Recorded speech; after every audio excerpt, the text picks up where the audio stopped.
Hello बच्चों, आप हैं बिंदु चौधरी के संग राजस्थान सरकार और वेदांता के सीएसआर इनिशिएटिव ई कक्षा में, जिसके टेक्निकल पार्टनर हैं मिशन ज्ञान। बच्चों, हम पढ़ रहे हैं कंपोजिशंस, राइटिंग पोर्शन में भी हमारा जो फोर्थ क्वेश्चन आता है वो किसके ऊपर बेस्ड आता है? कंपोजिशंस के ऊपर बेस्ड आता है। आर्टिकल और स्पीच, इसके बारे में बात की जाती है, इसके बारे में हमें क्वेश्चन पुटअप किया जाता है और यह हमारे एग्जामिनेशन पॉइंट ऑफ व्यू से बहुत ही इम्पॉर्टेंट है। मार्किंग स्कीम भी इसकी बहुत अच्छी है, तो हमें इनको पढ़ने में कहीं पे भी ढिलाई नहीं करनी है। और आज हम इसमें कंपोजिशन में क्या पढ़ रहे हैं बच्चों? स्पीच, और स्पीच का भी पार्ट फर्स्ट। चले बच्चों, अपनी अपनी कॉपीज लेने और पेन लेने। क्यों? क्योंकि कॉपीज पेन लेके बैठेंगे तभी तो मेरे साथ डिस्कशन के बाद में इसे नोट डाउन करेंगे ना। So start. सबसे पहले तो स्पीच कितने तरीके की होती है बच्चों, ये देखेंगे हम। टाइप्स ऑफ स्पीच क्या है इसमें देखें। Descriptive speech is based on visual input. हमारी जो स्पीच है वो विजुअल इनपुट, मतलब आपको कोई पिक्चर दे दी गई, उस पिक्चर को देखते हुए उसको स्पीच को प्रिपेयर करना है। Second one is speech based on verbal input. Descriptive speech है जो कि किसके ऊपर बेस्ड है बच्चों? Verbal input. इट मीन्स आपको कुछ शब्द दे दिए गए हैं और उन शब्दों की या उस टॉपिक की हेल्प से, टाइटल की हेल्प से आपको पूरा एब्रिविएट करना है अपने स्पीच को। स्पीच तो समझ रहे हैं ना बच्चों? भाषण। हम भी तो स्कूलों में भाषण देते हैं ना। 15 अगस्त है, 26 जनवरी है, या हमारी मॉर्निंग असेंबली में समथिंग स्पेशल होता है। आपका खुद का दिन एक और होता है ना, जिसमें आपको कुछ न कुछ कहानी या कुछ ऐसा भाषण किसी अपने महापुरुष के ऊपर सुनाने के लिए कहा जाता है। तो वही चीज़ है, हम कहीं डिफरेंट कुछ भी स्पेशल नहीं कर रहे हैं। एक और तरीके से स्पीच लिखी जाती है, वो क्या है? आर्ग्यूमेंटेटिव स्पीच है। किसके ऊपर बेस्ड है बच्चों? On visual input. किसके ऊपर बेस्ड है? विजुअल इनपुट के ऊपर बेस्ड है। एंड एक और स्पीच है आर्ग्यूमेंटेटिव स्पीच के अंदर ही, वो क्या डिस्क्राइब कर रही है बच्चों? Verbal input. वही शब्दों के ऊपर है। तो हमने क्या पढ़ा? Descriptive speech on visual input, descriptive speech on verbal input, argumentative speech on visual input and argumentative speech on verbal inputs। तो यहाँ पे हम जो है स्पीच, भाषण के बारे में बात कर रहे हैं। तो भाषण लिखने का क्या तरीका है, इसको भी समझ लिया जाए। तो सबसे पहले एक फॉर्मेट है कि हम अपनी स्पीच को कैसे डेवलप करते हैं, उसके बारे में। तो सबसे पहले हम इसे समझते हैं। हमें सबसे पहले स्पीच शुरू करते हैं तो टाइटल ज़रूर मेंशन करना होगा, उसका टॉपिक ज़रूर लिखना होगा। उसके बाद में फॉर्मल एड्रेस हम क्या करते हैं? हम कहीं पे स्पीच दे रहे हैं तो हमारे सामने जो भी ऑडियंस बैठे हैं, उन ऑडियंस में भी कोई गजेटेड है, गजेटेड बोले तो कोई गेस्ट हैं, कोई आपके सीनियर टीचर्स हैं, प्रिंसिपल्स हैं, या कोई दूसरे रेस्पेक्टेड पर्सन्स हैं। तो आप उसके लिए क्या करेंगे? एक फॉर्मल एड्रेस ज़रूर करेंगे। उसके बाद में क्या है? Thanks for invitation. आपको बुलाया गया, इसके लिए थैंक्स। और अब है इम्प्रेसिव इंट्रोडक्शन। इम्प्रेसिव इंट्रोडक्शन, जब आपको कोई टॉपिक दिया जाता है, उस टॉपिक को आप स्टार्ट करते हैं तो स्टार्टिंग में आपके पास में जो वर्ड्स हैं वो बहुत ही अच्छे होने चाहिए, प्रभावशाली, इफेक्टिव वर्ड्स होने चाहिए। इसके अलावा अनाउंसमेंट्स हैं टॉपिक के ऊपर, वो भी हम देखेंगे। अनाउंसमेंट्स करने के बाद में, इट मीन्स टॉपिक के बारे में लिखने के बाद में हमें इसका बॉडी पार्ट लिखना है, और इसको बॉडी पार्ट लिखने के बाद में जो कंक्लूजन करते हैं, कंक्लूजन करने के बाद में एक लास्ट जो हमारे पास में क्या है? Formal thanks. Thanks to everybody to hear me, जो कर्टसी हम बोलते हैं, उसको यूज़ किया जाता है। तो यहाँ पे हमने क्या देखा कि एक स्पीच लिखने के लिए टॉपिक के बाद में हम एड्रेस कर रहे हैं, सामने वाले को एड्रेस करने के बाद में हम अपना इंट्रो दे रहे हैं, हम कौन हैं, हम किस टॉपिक के ऊपर बोल रहे हैं, ऑलरेडी मेंशन कर दिया है हमने। तो उस चीज़ को हमें ज़रूर इंक्लूड करना है। इसके अलावा देखिए हमने बात की स्पीचेस, स्पीच का फॉर्मेट। अब हम स्टार्ट कर रहे हैं कि हम आज क्या पढ़ेंगे बच्चों। आज हम पढ़ेंगे डिस्क्रिप्टिव स्पीच। डिस्क्रिप्टिव स्पीच भी किसके ऊपर बेस्ड है बच्चों? On visual input. Descriptive speech भी किसके ऊपर शो हो रही है? विजुअल। इट मीन्स हमें कोई पिक्चर दिखाई जाएगी और उस पिक्चर के बेस्ड हमें अपना स्पीच डेवलप करना है। तो सबसे पहले क्या क्वेश्चन बन रहा है उसको देखते हैं हम। Look at the following visual input. यहाँ पे आपको एक पिक्चर दी जाएगी, उस पिक्चर को आप देखें। Right a speech in 100 words, और उस स्पीच पे 100 वर्ड्स पे लिखें। क्या है? ऑन टॉपिक दे रहे हैं, देखिए बच्चों, on mobile handsets to students a boon or a ban. Students के हाथ में। क्वेश्चन आप ही सबके लिए है और लास्ट ईयर के क्वेश्चन पेपर्स के ऊपर भी बेस्ड है। तो देखें क्या हो रहा है यहाँ पे कि मोबाइल जो हैंडसेट्स हैं आजकल ज़्यादातर बच्चों के पास में होते हैं, लेकिन वो क्या है, एक बून है या बैन है।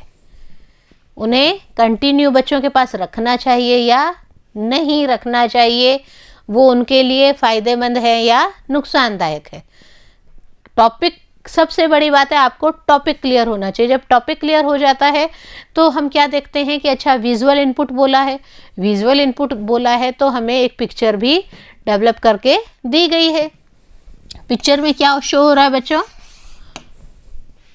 जब हम मोबाइल की बात कर रहे हैं तो बट नेचुरल मोबाइल, बट इसको थोड़ा सा इंटरेक्टिव बनाने के लिए क्या किया गया कि कॉल्स पे ध्यान दे रहे हैं, या फिर ज़्यादातर हम क्या करते हैं, कॉल देख लिया, कॉल देख के इंटरनेट पे बैठ गए, इंटरनेट पे गूगल पे सर्च मारते रहे और उसके बाद में व्हाट्सअप तो है ही है हमारे पास में। तो as a student it is a boon or a Ben. तो चलिए शुरू करते हैं हम इसकी हेल्प से, विजुअल इनपुट की हेल्प से अपना स्पीच। तो स्पीच करने के लिए हमने फॉर्मेट में क्या पढ़ा है बच्चों, थोड़ा सा याद करें। सबसे पहले हमें क्या लिखना है? टॉपिक। टॉपिक बड़ा है इसलिए 2 लाइनों में आ रहा है। Mobile handset to students a boon or a ban. Question में से ही लिया गया है, नथिंग स्पेशल। हम बार बार कहते हैं कि किसके द्वारा लिखा गया है, स्पीच किसके द्वारा है। आर्टिकल में भी हमने यही बात पढ़ी थी कि आर्टिकल किसके द्वारा लिखा गया है वह मेंशन करना है। यहाँ पे स्पीच किसके द्वारा बोली जा रही है ये भी मेंशन करना है। तो यहाँ पे कौन है? मनोज। स्पीच देने वाले बंदे कौन है? मनोज। तो यहाँ तक अपना क्लियर आपको समझ में आ गया होगा। Same pattern of article. हम कंपोजिशंस पढ़ रहे हैं। कंपोजिशन में हमारे पास में 2 टॉपिक हैं। पहला आर्टिकल जो हम डिस्कस कर चुके हैं अपने वीडियोज़ में, दूसरा है हमारा ये जो स्पीच हम पढ़ रहे हैं उसके बारे में। अब हमें क्या करना है? फॉर्मल एड्रेस करना है। किस किस को करना है? देखिए, ऑनरेबल प्रिंसिपल, जजेस एंड माय डियर फ्रेंड्स। हम जब स्टेज पे खड़े होते हैं तो स्टेज पे हमारे सामने जो बैठे होते हैं उनको हमें एड्रेस करके बोलना है, प्रिंसिपल, जजेस एंड माय डियर फ्रेंड्स। हमारी स्टार्टिंग स्पीच ऐसी ही है। उसके बाद में हमें क्या करना है? अपनी स्पीच को इंट्रो देते हुए अफेक्टिव इंट्रो देना है, अफेक्टिव एंट्रेंस के रूप में उसको शो करना है with the affective words. Okay, today I am going to express my views on mobile handsets to students a boon or a ban. Manoj क्या कह रहे हैं? सबसे पहले उन्होंने अपना फॉर्मल एड्रेस दिया इन सबको, और उसके बाद में क्या कह रहे हैं कि आज मैं अपनी जो स्पीच है वह इस टॉपिक पे देना चाहता हूँ। तो हमें टॉपिक का नाम कहाँ से मिल रहा है, हमारा क्वेश्चन जो है वहीं से हमें टॉपिक का नाम मिल रहा है। तो यहाँ तक इजी गोइंग वे में आप सबको समझ में आ गया होगा कि how we develop a speech. उसके बाद में देखिए हमें इसका बॉडी पार्ट इंक्लूड करना है। बॉडी पार्ट स्पीच का बनाते वक्त छोटे छोटे सेंटेंसेस, आप कहेंगे बिंदु मैडम एक ही चीज़ कहती है, छोटे छोटे सेंटेंसेस। सही तो कहती हूँ बच्चों, क्यों सही कहती हूँ? क्योंकि अगर हम छोटे छोटे सेंटेंसेस बनाते हैं तो हमारी ग्रामेटिकल मिस्टेक्स कम होती है। दूसरा, हम किसी चीज़ को इजी गोइंग वे में एक्सप्रेस कर पाते हैं। सो स्टार्ट, हम स्टार्ट कर ही चुके हैं। आगे जो बॉडी पार्ट है उसे स्टार्ट करते हैं। In the present era mobiles are the necessity for everyone. हम सबको पता है कि अभी जो टाइम आया है, इस टाइम में जो मोबाइल्स हैं वो एक नेसेसिटी हो गई है, सभी के लिए हुई है। तो बट नेचुरल किसके लिए? स्पेशली द स्टूडेंट्स के लिए तो होनी ही है।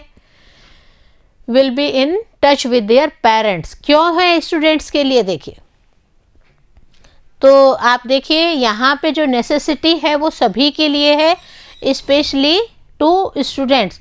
Y it is necessary to take mobile? Students क्यों मोबाइल रखेंगे? देखें, इस चीज़ को भी एक्सप्रेस करना है हमें। Specially the students will be in touch with their parents, teachers and relatives, friends and other in their absence. हम अपने टीचर्स से कांटेक्ट कर सकते हैं, हमारे रिलेटिव्स से, फ्रेंड सर्किल में, और हमें अपने किसी भी गूगल प्लेटफॉर्म पे आप जैसे यूज़ करते हैं ज़्यादातर बच्चों, तो किसी भी प्लेटफॉर्म पे आपको अपनी बात रखनी है तो भी आपको किसका सहारा लेना पड़ेगा? मोबाइल का सहारा लेना पड़ेगा। Student can receive and send their messages. सबसे पहले हम पॉजिटिविटी की ही बात कर रहे हैं कि बच्चों को मोबाइल रखना इसलिए ज़रूरी है कि बच्चे बाहर पढ़ते हैं या फिर वो बाहर, घर से बाहर जाते हैं तो पेरेंट्स उनके टच में रहते हैं, टीचर्स के बच्चे टच में रहते हैं, रिलेटिव्स के टच में रहते हैं। और इसके अलावा और क्या है कि जो स्टूडेंट्स हैं वो रिसीव कर सकते हैं और सेंड कर सकते हैं मैसेजेस को। मैसेजेस का भी अलग अलग प्लेटफॉर्म्स आ रहा है बच्चों, आपको पता है। एंड्रॉयड फ़ोन्स में भी एसएमएस भी है, व्हाट्सएप भी है, टेलीग्राम भी है, ट्विटर भी है, इंस्टा भी है। तो बहुत चालू हो रहे हैं प्रोग्राम्स। तो इसके लिए क्या करना होगा? ज़्यादा टाइम देना पड़ेगा ना बच्चों मोबाइल पे। तो अगर आप ज़्यादा टाइम मोबाइल पे दे लोगे तो अपनी स्टडी पर कितना टाइम दोगे? देखिए और क्या क्या है। By Android mobiles, students can use the facility of taking live classes on different platforms। और जब स्टूडेंट्स के पास में एंड्रॉयड फ़ोन होगा, हम अभी बात ही कर रहे थे कि इतने सारे प्लेटफॉर्म्स हैं, प्लस और क्या नया चीज़ क्या चला है बच्चों, कि बच्चों की लाइव क्लासेस चल गई हैं।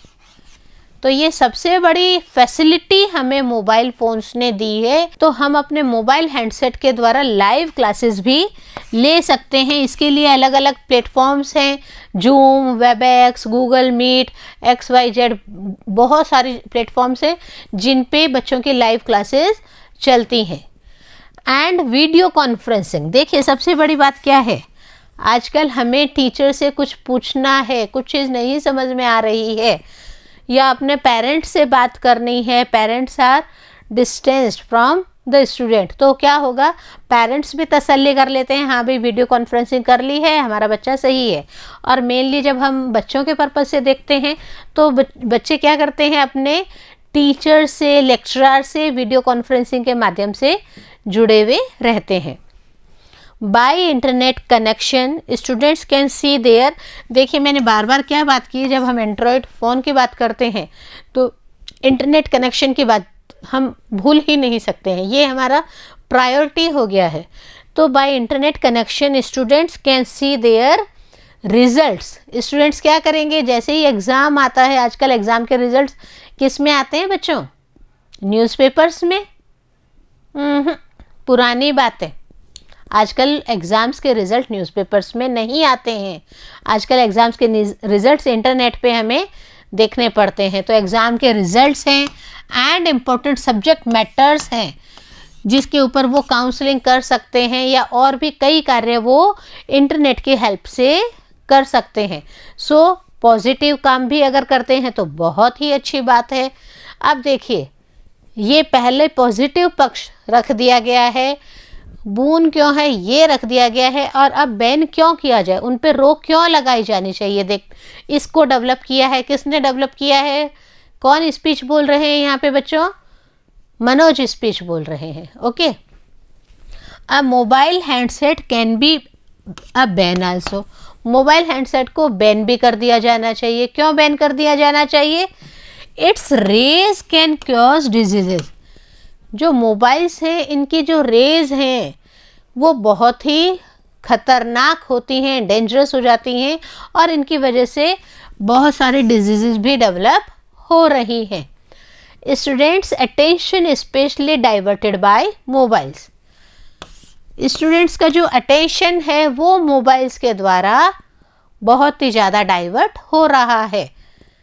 पढ़ना चाहते हैं बुक में से, तभी क्या होता है, किसी की कॉल आ गई, कोई फ्रेंड व्हाट्सएप पे चैट कर रहा है, उसका आपके पास में सिग्नल आ गया, अरे ट्यून आई है, ज़रूर मेरे फ्रेंड ने व्हाट्सएप किया, अरे कुछ और नया आया। तो सबसे बड़ा प्रॉब्लम क्या हो रहा है कि स्टूडेंट्स जो हैं वो डाइवर्ट हो रहे हैं। दस मोबाइल्स इज बोथ बेनफुल और गेनफुल, कितनी बड़ी बात अपने कंक्लूजन में कही है कि इसीलिए मोबाइल हमारे लिए अच्छा भी है और बुरा भी है, बेनफुल भी है और गेनफुल भी है। But everything is depends on the user, सारी बात किसके ऊपर डिपेंड करती है बच्चों? यूज़र। आप जो हैं स्टूडेंट, आप अपने मोबाइल हैंडसेट का यूज़ किस तरीके से कर रहे हैं, इसके ऊपर सबसे बड़ी बात है, यह चीज़ डिपेंड करती है। लास्ट में आपको स्पीच सबने सुनी है तो आप क्या कहेंगे? Thanks a lot. तो यहाँ पर स्पीच बहुत ही इफेक्टिव तरीके से छोटे छोटे सेंटेंसेस के माध्यम से समझाई गई, और उन सेंटेंसेस के माध्यम से बताया गया कि आगे क्या हो सकता है और क्या करना चाहिए। It is visual based speech. Next video में क्या अनोखा है, क्या लेके आ रहे हैं, विजुअल और वर्बल स्पीच। बने रहिए बिंदु के साथ। तब तक मिलते हैं अगले वीडियो में। लेकिन पढ़ रहे हैं ना, और इसे नोट डाउन कर रहे हैं ना, और नोट डाउन करने से ही बात ख़त्म नहीं होगी बच्चों, आपको इसे बार बार रिवाइज करना होगा। So hope you are doing all these things. मिलते हैं अगले वीडियो में।